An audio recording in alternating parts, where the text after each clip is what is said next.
Vani Hari is with us. Vani, just remind the audience about the details coming into Michigan, just the specifics, please.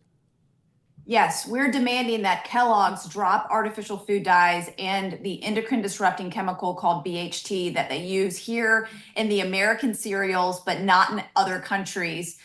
We're going to be marching at their headquarters on October 15th, Tuesday at 10:30 a.m. at Friendship Park. There's going to be a massive grassroots rally, and then we are going to march and knock on the door of Kellogg's headquarters. I'm going to be asking the public that day to call the headquarters and demand that we sit down with people in charge to make these changes possible.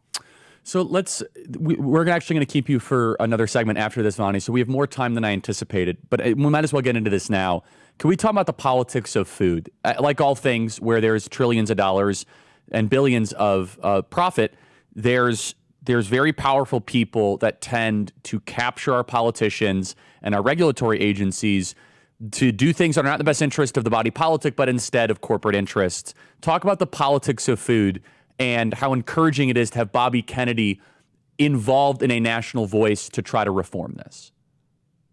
Well, let me just tell you, I have been involved in politics for a long time, and I got out of the game for a really long time because I was so jaded.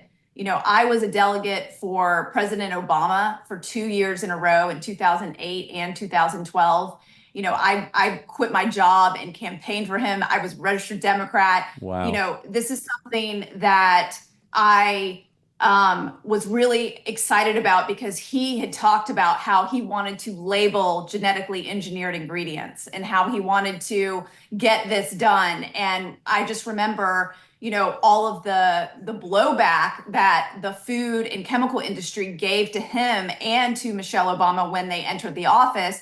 And they changed the narrative from the focus on food and chemicals to let's be healthier by moving more, right? Let's have more exercise. But that is not going to solve the root issue in terms of how we're being poisoned by these chemicals. And so I got super jaded with politics. And it wasn't until recently where I was invited to be part of Senator Ron Johnson's Senate roundtable that I felt like I had my voice back, that I actually have a chance actually to get this message out in a political arena. And, you know, that room was filled with so many people that are passionate about saving humanity, helping fix the chronic disease issue, and looking at the root cause of all the corruption, all of the different organizations and regulatory agencies that are being funded by these chemical and food and pharma companies.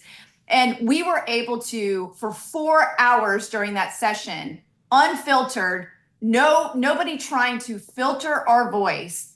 We talked about it in a nonpartisan fashion about how to save humanity. And it was so beautiful. It was doctors from Johns Hopkins, from Harvard, from Stanford, sitting in the room talking about their experience on how no one's addressing the root cause of disease, which is metabolic disease, which is what we're eating, all of the different factors, how we live our lifestyles, how all those things can impact kind of the trajectory of disease here in America. And, you know, this just goes back to, again, another situation where it was really just so sad that was happening during the COVID years, where nobody was talking about the fact that the people who were dying, the people who were really being affected by the virus, were the people that were metabolically sick. That's right. There was not one single voice on the national stage that the mainstream media allowed to talk about the real issue of like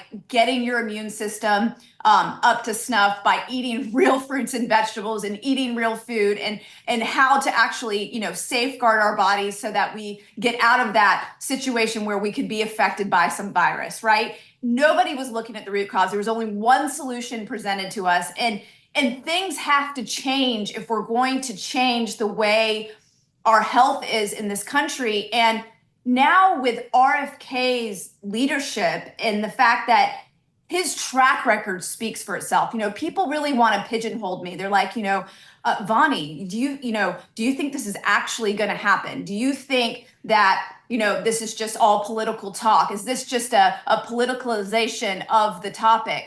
I really don't think so. When you look at RFK's record in terms of how he went head to head with Monsanto, to literally hold them accountable in a way where billions of dollars were awarded to plaintiffs for glyphosate causing non-Hodgkin's lymphoma and being involved in the chemical fight in that arena. Of course, this guy is going to, totally agree. fight for your. Vani, I have to take a break here. I want to. We have a longer segment coming up. This is so important. Again, this is not political. This is about health, and unfortunately, some of this goes through government instrumentation.